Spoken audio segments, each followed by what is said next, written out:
Bijouterie Pantsou, Manulchanoni, Logité. VTI vous propose la gamme de produits adaptés à votre projet et budget. VTI, prêt à vous servir. VTI manolatra ho anao ny Logité. Antitasy tsara be no ampiasaiko, manazava ny endriko sady manala tasy. Tsara be manolotra ho anao ny Logité. Ioka ny fahombiazana miaraka amin'ny Castel manolotra ho anao ny Logité. Efa azonao tsy fahina amin'ny endriny 10 centilitatra. Soyez à l'aise avec Sleepy en regardant Logité. Apetrao amin'ny Sleepy Lady ny fitokisanao. Ankafizan fotoana rehetra. Enao lay izy? Yes, Sayane. Miss Coco, le plaisir Coco, intensément bon. Araha ohatran'ny Logité miaraka amin'ny vokatra spécial. Tsy manam-paharoa ny produit spécial. Telma, safidyko numéro 1 malagasy manolotra ho anao.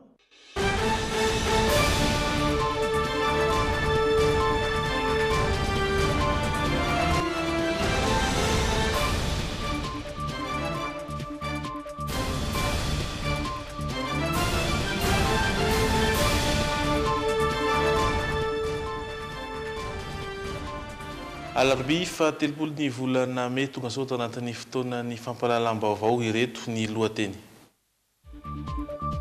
Tsy ara-dalàna ny didina avoaka ny fitsarana avy momba ny lalam-pandrenana hoy Razafy Mandiby Mamitsinina avy amin'ny tondrozotra Fanoro. Ampiona ireo lehibe ny hery politika misy eto amin'ny firenena ny filan-kevitry ny fampihavana malagasy raha ampitso etsy amin'ny CCI Ivato. Any Tomasina, olana ara-teknika teo amin'ireo mpanjara solika no nahatonga ny fiatoana kely teo amin'ny fitsinjarana ny lasantsy ary efa miverina amin'ny laoniny izany ny maraina teo ihany. Mitarena amin'ny afaratsy ny lalana makany Ambilobe Vohimariny kosa ny mponina amin'ny faritra avaratriny amin'izao fotoana izao. Any ivelany, ny atsasa manilan'ireo olona tratran'ny otrikaretina Ebola tany amin'ny Repoblika Demokratika ny Congo dia efa voatsabo avokoa amin'izao noho ny fandraisana tanana nataon'ny vondrona iraisam-pirenena misahana ny fahasalamana. Santivona vaovao tompoko lahy sy tompoko vavy anasana anao naraka hatramin'ny farandray ny fampalalam-baovao amin'ny tsy androany ity. Iaraka amin'ny zanam-pandarana portrait isika ijery ihany koa ny fandarana insolite sy ny maro samihafa ao anatin'ny tapany faharoa izay fa zao aloha dia hiaran'olotra aminao ny vaovao izay misongadina ny tenako sy miora miaron-jatovo. Vibrez au rythme des couleurs Orlac. Trouvez Orlac partout à Madagascar. Ny lokon'ny vaovao miaraka amin'ny Orlac.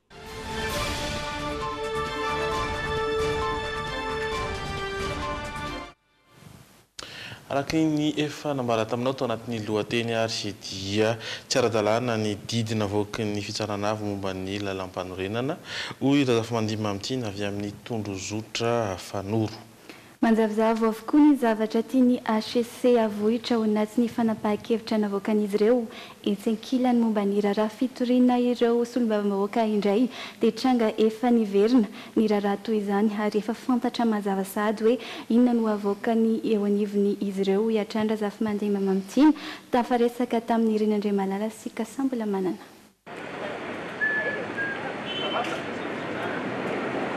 Tsy mamaolana ny didina avoaka ny HCC vao maika nampifandrisotra ireo mpitory sy toriana ny fanapahan-kevitra izy ireo. Manjavozavo ny tena hevitra voizin'ity androm-panjakana ity ho an'ireo mandinika ny raharaham-pirenena amin'izao fotoana. Ny zavatra niresahana teo moa izany matoa manome sosokevitra dia hita hoe tsy mahomby. Porofo anankiray samy mandrivotra an'izay tiany hoentina ary amin'izao fotoana izao samy manomana dia manana ny heveriny famarina amin'ilay izy. Fa olana voalohany aloha azavain'ny HCC angamban'ilay izy hoe amin'ny fomba nanoratany an'ilay didim-pitsarana inona ny tiany lazaina. Ny faharoa efa manome sosokevitra raha teo zay dikan'izay zany tsy nahomby ilay izy teo. Mikasika ny fangataham-pialan'ny solombavambahoaka izay voalazan'ireo mpitaky ny fanovana fanifindra toko politika dia tranga efa miverina izany. Efa nangataka fialan'ny solombavambahoaka miisa 7 ny solombavambahoaka Razanamahasoa Kristina tamin'ny taona 2012 fotoana nitsipahany ny fitsarana avy momba lalam-pandrenana ny fangatahany. Tsy tokony hiova araka izany ny fanapahan-kevitra ny fitsarana avy momba lalam-pandrenana.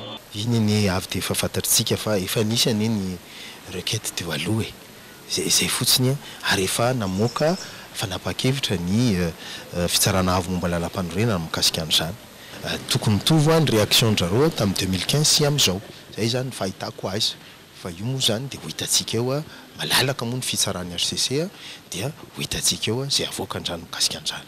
Ankoatr'izay mikasika ny didina avoakan'ny HCC ny amin'ny tokony ametrahana praiministra iraisana ao anatin'ny 7 andro mizarazara ny hevitra na ho an'ireo solombavam-bahoaka na ho an'ny tondrozotra fanoro. Tena ohatran'ny ifandroritan'ny mpanao politika ny seza ao anatin'ity fekevitra navoaka ny HCC ity satria hanangana gouvernement de consensus zay midika hoe marimaritra iraisana zany. Dikan'izany marimaritra iraisana zany inaka ny fampizarantsika ahoana menanareo ministère niana dia zay natao hoe marimaritra iraisana. Noho izany araka nefa voalaza teo hanangana gouvernement de salut public zany hoe gouvernement ho an'ny fanavotam-pirenena kokoa netreretinay avy ety aminay aty. Iny ene le niteneniko anareo hoe raha ataotsika hoe mapara au départ 49 dia mbola tsy mahazo ny majorité zay. Fa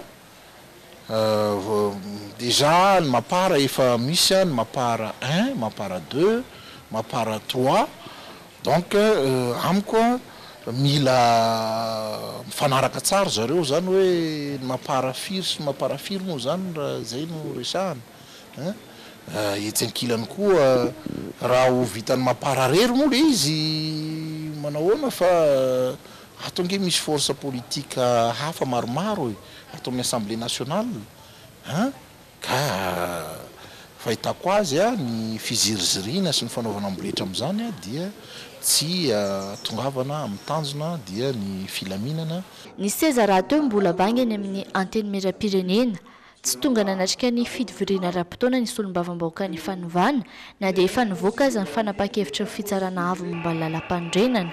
Etsekilany azo lazaina tao manjavozavo ny tena tia ny fitsarana avy momba ny lalam-pandrenana ho tanterahina indrindra ny amin'ny fametrahana praiministra. Asaina ravaina ao anatin'ny 7 andro ny gouvernemanta ary asaina manendry praiministra ao anatin'ny 7 andro ity farany izay miasa hatrany. Etsekilany ny marin'izy ireo ao anatin'ny didy izay nivoaka ny zoma teo hatrany fa raha misy ny fifanarahana politika ao anatin'ny 10 andro dia miova ny fanapa-kevitra raisiny. Izay indrindra no nahatonga ny filoham-pirenena nametraka fanontaniana fanampanazavana teny anivo ny fitsarana avy momba ny lalam-panorenana. Ny mpisolo vavasy no nametraka izany fangataham-panazavana izany teny Ambohidahy tolakandro ary arahantsika avy hatrany ny fanampanazavana omeny izy ireo. Rehefa nahazo ny didy zay dia samy marenga amintsika fa teraka interprétation samihafa araka ny firena politika le izy satria misy tsy mazava zay ny antondiana eto zany ka tsara raha zareo namoaka didy notre cour constitutionnel zany no manazava kokoa satria misy zavatra fandikana be dia be ary nefa zay fandikana araka firena politika zay mety vao maika hiteraka krizo atsika dia zay ny antondiana ny ravavy. Satria fantatsika zany fa mavesa danja loatra no ahafahana anatanteraka somatsara indidy izay navoaka ny HCC tamin'ny 20 volana May.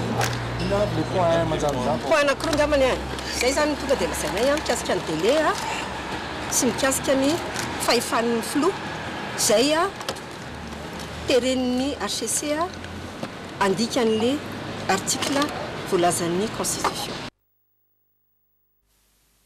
Fa hampiaona ireo lehibe ny hery politika misy eto amin'ny firenena miaraka amin'ireo komity iraisam-pirenena ny filan-kevitra ny fampihavanana malagasy.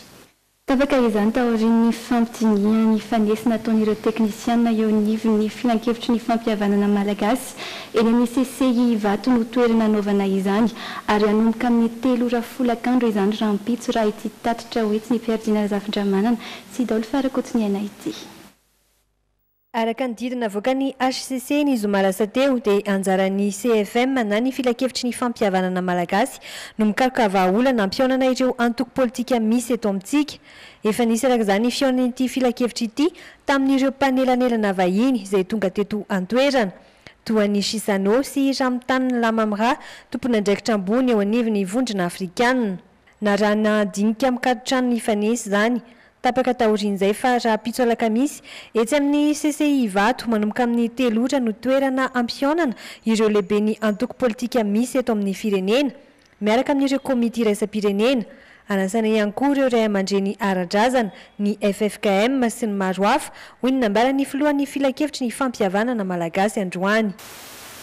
Ary io fanarahana politika io dia mihatra ny article rehetra ao anatin'io décision-ny ACC io raha toa ka tsy mifanaraka ny mpanao politika. Ary ao amin'ny article fahatelo dia milaza fa 7 andro aorian'ny voany ny didin'ny ACC iny no tsy maintsy tendrena ny prime ministre fifanarahana na premier ministre de consensus. Midika zay fa misy fetrandro tsy maintsy tanterahina tsy maintsy arahina zay nahatonga ny CFM araka ny lalàna mifehin'ny CFM sy araka io didina voaka ny ACC io no ampiantso an'ireo hery politika misy eto amin'ny firenena. Efa nanambara ny fahavononany ireo nasaina ho iatran'ny filohan'ny CFM ho tena toerana avokoa araka izany ireo voatanisy ireo hitady marimaritra iraisana. Tsara ny manamarika fa ny fanasana zany dia efa natao ary tonga ny ampelantanany zareo tsirairay aby. Iankina amin'ny dinika raha-pitso kosa no mety hanohizana izany araka ny fanambarany ny CFM na ny filakevitry ny fampihavanana malagasy hatrany. Izay mahakasika an'iny vaovao iny fa hahotohan'izay dia namoaka mpianatra an-tsekoly mihitsy ireo mpampianatra mitokana tany Mahajanga androany. Tao anatin'ny andro maromaro nitokanan'izy ireo araka izany dia nikatso ny fampianarana any amin'ireo sekoly miankina amin'ny fanjakana any Mahajanga. Ny marana teo nanaovan'izy ireo rotobe tao amin'ny lycée Antanimalandy izay mbola tao anatin'ny fianarana tanteraka ireo mpianatra nefa noterena navoaka. Taolon'izay anefa efa maro ny sekoly mpanjakana nikatsona tany an-toerana. Ny tarika hatrany amin'ny famoahana ireo mpianatra tany an-tsekoly, ny fitokonana izay ataon'ireo mpampianatra mitokana eto Mahajanga. Toy ity zava-niseho teto amin'ireo sekoly mpanjakana teto Antanimalandy ity. Tetsy ankilany nanohitra izany anefa ireto mpianatra ka nanao antsoaviny amin'ny tokony iverenan'ny fampianarana amin'ny laoniny satria efa manakaiky ny datim-panadinana.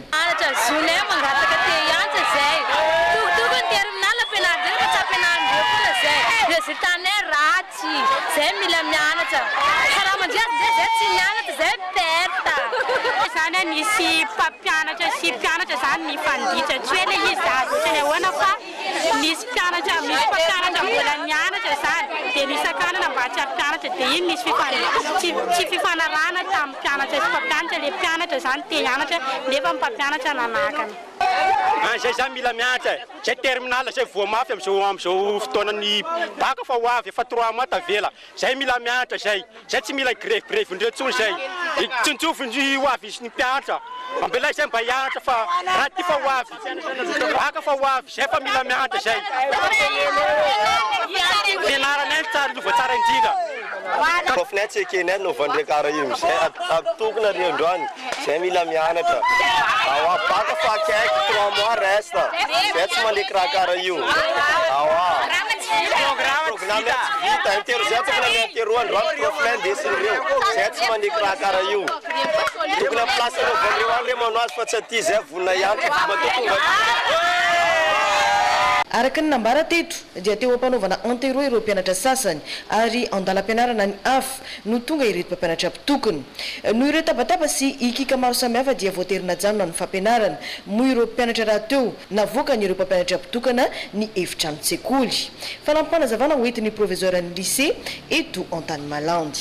Atranyseho zany dia tonga teto aminay ny teto amin'ny lycée Antanimalandy ny pitarika ny tolon'ny mpampianatra nangataka ny mpampianatra moa zany zareo mba aneo firaisampo amin'izy ity dia nitaona ny mpampianatra zany voaka ny efitrano fianarana dia io izy iarahantsika mahita io tsy maintsy nivoaka ny mpampianatra dia niato ny fianarana zay zany zava-misy hatry.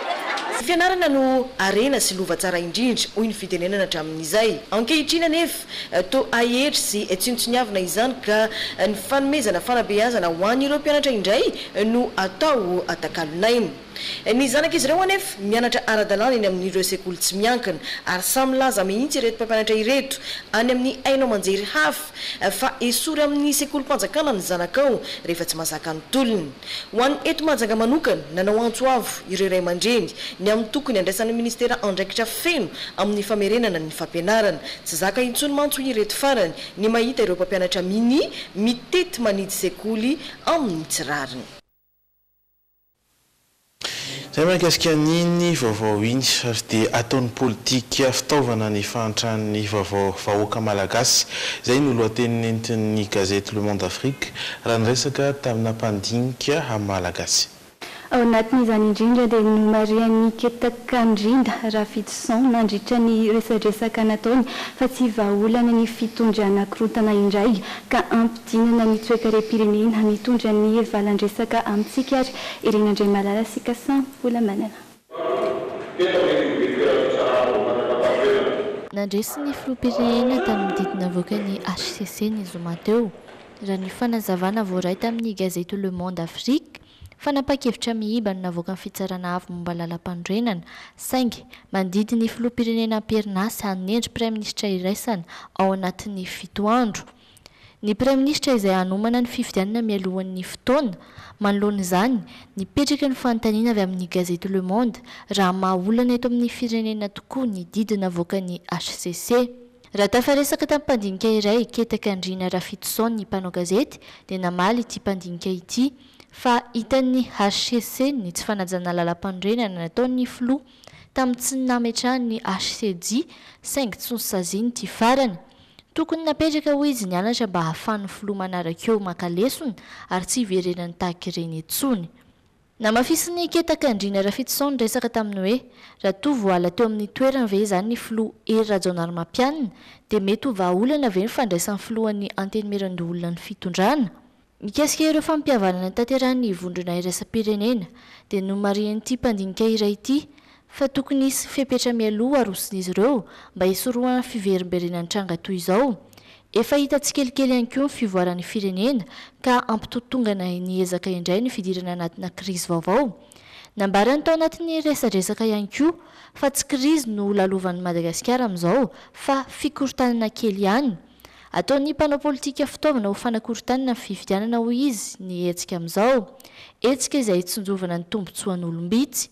Farany nomariany ihany koa fa efa tsy afa-misaraka amin'ny malagasy ny fiangonana satria nomboka ny taona 1970 izy ireo no niditra no mampihavana ary nijery akaiky ny raharaham-pirenena. Fa noraisiny filoha Hery Rajaonarimampianina androany maraina ny tale généralin'ny Institut Pasteur. Ankoatra ny fiahinany fahasalamam-bahoaka eto Madagasikara dia votoatin'ny dinika izy ireo ihany koa ny fanohanana ny tanora mpikaroka eto amintsika eo ihany koa ny ady amin'ny arety mifindra. Niona tamin'ny filoham-pirenena malagasy Hery Rajaonarimampianina androany maraina ny tale général ny foiben'ny Institut Pasteur nararotony fandalovana eto Madagasikara amin'izao fotoana izay tafiditra indrindra ao anatin'ny fankalazana ny 20 taona ny Institut Pasteur ary antony fionana teo amin'ny rotonta tamin'ny ity androany ity. Avec Monsieur le Président, nous avons évoqué l'importance. Noresahana isin'ny filoham-pirenena teo ny anjara toeran'ny Institut Pasteur eo amin'ny fiahinan'ny fahasalamam-bahoaka sy ny fanohanana ireo tanora mpikaroka malagasy ary ny ady amin'ny arety mifindra. Taditsika angamba ny ady amin'ny peste tamin'ny taondasa fanamby napetraky ny Institut Pasteur ny namaritra ny otrika aretina sy ny karoka vahaolana tsy hiparitahan'ny valana aretina. Nantitra teriny tale général ny Institut Pasteur fa hojerena manokana ny ahafahana manamafy hatrany ny fiarah-miasa eo amin'izy ireo sy ny fitondram-panjakana malagasy. Isinto anatin'ny dokam-barotra fohy isika ary verineto rehefa avy eo.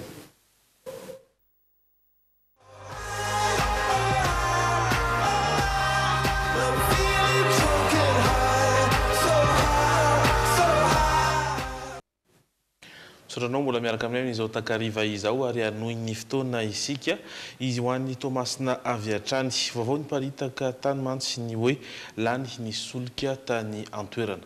raha ny fanadiadiana nataony Rodano Menjanahary dia olana ara-teknika teo amin'ireo mpanjara no nahatonga ny fiatoana rehefa niverina tamin'ny laoniny izany ny maraina teo ihany.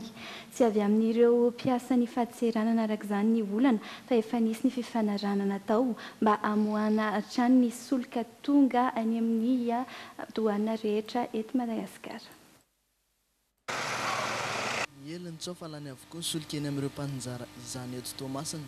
Nanomboky ny aliny talatalasa teo dia niteraka fisavolovolona sy filarana teny amin'ireo tombon-dasantsy izany tsao izany ka nifanaretsaka ireo mpampiasa solika hamonjy izay tombony sokatra. Nisy ireo olona no nividy tamin'ny litatra maro no nitahotra nateraka izany. Nanomboka omaly maraina. Tonga dia nanomboka nay mpandeha maraina fa milahatra daholo tanretrarehetra ilay misy. Raha ny fantatra, olana ara-teknika no nitarika ny fahatarana teo amin'ny fanaterana ireo solika teny am-panjara izany. Nanamafy ny tompony andraikitra eo anivon'ny OMH eto Toamasina fa efa voava io olana io ary izotra amin'ny ara-dalàna ny fanampariana ireo solika ireo. Mariana moa fa tsy misy fiantraikany amin'ny solika ao Antananarivo sy manerana ny nosy izany fahatarana izany raha fanazavana voaray hatrany.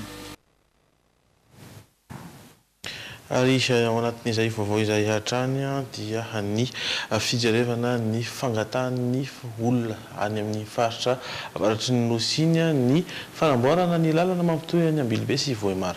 Midarana amin'ny fiakaran'ny vidim-piainana any an-toerana mantsy izy ireo amin'izao fotoana izao ateraka izay faratsy ny lalana izay mangataka ny anamboarana aingana iny lalana mampitohy ny Vohimara sy Antsiraraniny izy ireo amin'izao fotoana izao. Dorana avy hatrany ary ny tafatafan'izy ireo tamin'ny mpiaridina zavatra manana sy Dolphe Rakotoniana. Efa taona maro iny lalana any amin'ny faritra avaratry iny no tsy nasiam-panamboarana hoy ireto mponina avy any Antsiranana ireto. Ao ohatra ny lalana Ambanja Diego izay efa mila fanarenana tanteraka. Ao anatin'ny herinandro izao no anaovan'ny fiara ny lalana Ambilobe Vohimara izay 220 kilometatra amin'ny andro fahavaratra. Ary izany dia mitarika amin'ny fiakaran'ny vidin-javatra ambony dia ambony. Na kojakoja ilain'ny mponina andavanandro tahaka ny vary efa any amin'ny 800 000 francs ny lasaka. Noho izay antony izay dia mangataka izy ireo ny anamboarana izany aingana. Nambarana nandritra ny filakevitry ny minisitra farany teo mantsy fa amin'ny volana Jona izao no anomboka ny asa fanamboaran-dalana. Ny fanjakana Sinoa no anampy ny fanjakana Malagasy amin'ny fanamboarana io lalana io.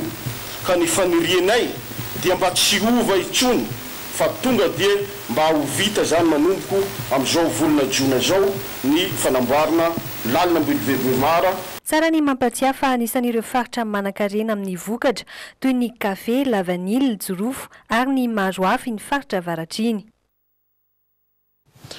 Fa namoaka ny andian'ny faha-20 izay nisalotra ny anarana mendrika ny sekoly mpanofana opitsara sy prakitra ra na ny ENMG izany androany teny amin'ny CCI vato no tanterahana izany. Lanonana izay reharehan'ny fitsarana satria mitombo indray ireo olona izay anamafy sy anatsara ny asa-pitsarana eto Madagasikara. Androany no navoaka tamin'ny fomba ofisialy teny amin'ny CCI vato ireo mpirakitra raha vaovao izay miisa 520. Nitondra ny anarana mendrika ity andian'ny faha-20 ity. Navita fianarana tao amin'ny sekoly mpanofana opitsara sy mpirakitra raha teny Antsaralany izy ireo. Tsy misahatra hatrany ny fitsarana manatsara ny tontolo misy azy mba irosola misimisy kokoa amin'ny fametrahana rafi-pitsarana atokisan'ny vahoaka. Pirofo mivaingana amin'izany ny lanonana androany satria mitombo indray ny fianakavibe ny mpirakitra raha eto Madagasikara. Mpianatra miisa 520 no navita fianarana androany ka avoaka amin'ny fomba maheriketrika. Manana ny lanjany izany asan'ny mpirakitra raha izany noho izy manana anjara toerana lehibe amin'ny fampandehanany raha-pitsarana. Azo lazaina fa izy ireo ihany koa no mampifandray ny fitsarana sy ny vahoaka ka mila mitandrina amin'ny asa taony. Izay aty amin'ny hoe mampirakitrarana izay dia asa izay tena hoe amin'ny trano fitsarana fitokisana tanteraka satria misahana ireny mandray ireny dossier ireny manatoa ireny pitsarana ireny ary mampafantatra ireny pitsarana ireny ka ilana finiavana zany ilana fitiavana zany ary ilana fanetretena ihany. Taorian'ny fivoahan'ireo mpirakitra raha vaovao izao sy paritaka manerana nosy izy ireo andray ny asany. Fa nandefa sarimihetsika koreana natao amin'ny Amphidex Ankatso ny ambasadan'ny Korea androany. Izany dia natao fanamariana ny fankalazana ny andro ho an'ny fandriam-pahaleman'ny Korea sy Madagasikara. Fankalazana ny andro ho an'ny fandriam-pahaleman'ny Korea sy Madagasikara androany dia nisy fandefasana sarimihetsika koreana tao amin'ny Amphidex Ankatso nokarakarain'ny ambasady koreana izay nanasana ny olona rehetra sakanavaka. Ce film déroule. Ny olonan-tsarity dia nampahafantatra ny zava-miseho nandritrin'ny sommet intercoré na ny fiaonanben'ny Korea ny volana avril lasa teo tao Panmunjom. Efa nisy 12 taona zao ary ny tena zava-dehibe dia tany amin'ny toerany ihany koa no natao ny famidina ny sarimihetsika du sommet qui a eu lieu en avril. Io fiaonanben'ny koreana nandiany 12 io no anisan'ny avaka indrindra satria sambany no nahitana ny mpitarika ny Korea Atsimo sy Korea Avaratra ny ara-nanapaka ny tsipika manasaraka azy ireo. Nanambary Lim Song-woo fa tsy ho an'ny Korea ihany fa mirary ny ipetrahan'izay fandriam-pahalemana izay ho an'ny Madagasikara koa izy indrindra amin'izao fisian'ny fifanan-kalozan-kevitra izao. Izay mikasika niny ary mitondratsika amin'ny pejy ny maresaka avy any ivelana ihany koa. Ny atsasaman'ilan'ireo olona tratran'ny otrika aretina Ebola tany amin'ny Repoblika Demokratika ny Congo dia efa voatsabo avokoa amin'izao fotoana izao tamin'ny fiandohan'ny volana May no nipoiran'ny trangana aretina Ebola tany an-toerana ary hatreto miisa 450 ny trangana aretina hita tamin'izany ary tafiakatra 20 kosa ireo namoany ainy. Le virus Ebola. Ampany tamin'ireo olona nahitana ny trangana aretina Ebola amin'izao fotoana izao no efa sitrana any amin'ny Repoblika Demokratika ny Congo. Izany dia noho ny fandraisana ny tanana aingana nataon'ny vondrona iraisam-pirenena misana ny fahasalamana. Rehefa tonga tany an-toerana mantsy izy ireo ny fiandohan'ity volana May ity dia natao vaksiny avokoa ireo olona efa ahitana ny famantarana. Isaky ny misy ny tranga vaovao dia avaozina manaraka izay ihany koa ny vaksiny entiny ireo eo anivon'ny vondrona iraisam-pirenena misana ny fahasalamana. Amin'izao fotoana izao azo lazaina fa amin'ny ampahany no voafeny otrika aretina Ebola. On n'a pas une vraie image de. Tsy azo ansary an-tsaina no mety zava-mitranga saingy efa misy ny voafe ary eo ireo efa ahitana famantarana manaraka fitsaboana. Ny tsy azo ihany koa anatin'ny fitsaboana dia tsy mbola voafaritra hoe amin'ny alalan'ny inona no misy ny fifindran'ny virus. Confirmé. Et ça c'est assez préoccupant. Ankoatra ny hetsika fanaovam-baksiny fobe tanteran'ny vondrona iraisam-pirenena misana ny fahasalamana ny toerana dia efa manandrana fanafody ihany koa izy ireo ary anaovana andrana miisa 5 izany fanafody izany ary ny 3 tamin'ireo dia tamin'ny biby aloha no natao andrana ka nahomby. Tsy ahivina fa tao Bikoro 80 kilometatra miala ny Kinshasa sy tany amin'ny Congo Brazzaville no nahitana ny Ebola voalohany ny fiandohan'ity volana ity. Raha ny antotany safarany 450 ireo tranga hita ary 20 ireo namony ainy. Efa 100 kosa amin'izao fotoana izao ireo efa vita vaksiny tamin'ny hetsika nataon'ny vondrona iraisam-pirenena misana ny fahasalamana. Nambarany tompona andraikitra eo anivon'ny vondrona iraisam-pirenena hatrany fa hatreto nahomby ny vaksiny natao satria tsy mbola nahitana tranga vaovao. Fa efa voamarina tamin'ny fanotorana rehetra kosa ny mombamomba ny ilay lehilahy natanteraka asa fampiororona tany Liège, Belzika omaly raha tsy ahivina miisa 3 ireo olona namony ainy vokatry ny tifitra nataon'ny Benjamin Herman ary ny 2 tamin'ireo dia mpitandro ny filaminana. Any Liège miezaka mamaritra ny mombamomba n'ilay lehilahy antsoina hoe Benjamin Herman izay namony ireo mpitandro ny filaminana miisa 2 tany an-toerana omaly ireo tompon'andraikitra. Miampy ireo mpitandro ny filaminana dia olona iray ihany koa no voatifitra teo ampovoan'ny tanànan'ny Liège. Avy eo dia tratra ny tazona piasa izay teo anivon'ny sekoly ihany koa i Benjamin Herman. Fomba fiasa ataon'ireo vondrona islamika izany ho ny fanamarian'ireo mpitandro ny filaminana belge. ho an'ny fampanoavana belge koa dia mazava fa asa fampiororona no kendreny ity lehilahy ity pour le parquet belge mazava satria toy izao ny fahitan'ireo nanatry masony natanterahany asa ratsiny no satoiny antsy avy aty amin'ny lamosina aloha ireo polisy miisa roa ary avy eo dia nalainy ny basin'ireo polisy ary notifiriny tamin'ny alalan'iny basiny any izy ireo lahy manaraka izay dia nentina nitsoaka ireo basy mbola niantso ny anarany Alaou Akbara ihany koa izy nanatanteraka izay asa ratsiny izay. venait de bénéficier d'une sortie temporaire de prison et devait organiser. Mandisina ny 30 taona ity lehilahy nanatanteraka asa fampiororona tany Liège ity. Efa nigadra izy tao alohan'izao ary izao niverina amponja omaly izao indray. Araka ny miditra ny fitsarana indray dia tsy mbola voamarina raha tena asa fampiororona marina no nitanterahany ity lehilahy ity. Fantatra kosa nefa fa olona miisa 4 no novonoiny satria talohan'ny talata dia efa namono olona iray izy raha nivaly ny fanadiadiana natao azy hatrany. On s'est peut-être trompé, mais la réponse. Izay ny azo natolotra tamin'ny maresaka sy ny vaovao izay nisongadina tamin'ity andro an'ity ao anatin'ny tapany faharoa isika dia naraka ireto zanam-pandaharana manaraka ireto. Raha mpianakaviana iray mpanao hosodoko mivoatra na ny endrika 3D izay indray no entina amintsika ao anatin'ny portrait androany. Ankizy mianadahy roa namerina ny raharahany Prince sy Meghan Markle toy ilay tena izy mihitsy no arahantsika anatin'ny hafakely androany. Fanaraka ny zanam-pandaharana ako ihany koa isika ao anatin'ny tapany faharoa dia ny fandraisan'ny nosy be ny Libertalia ka saina renao tsy saraka aminay ao aorianan'ireto dokam-barotra ireto.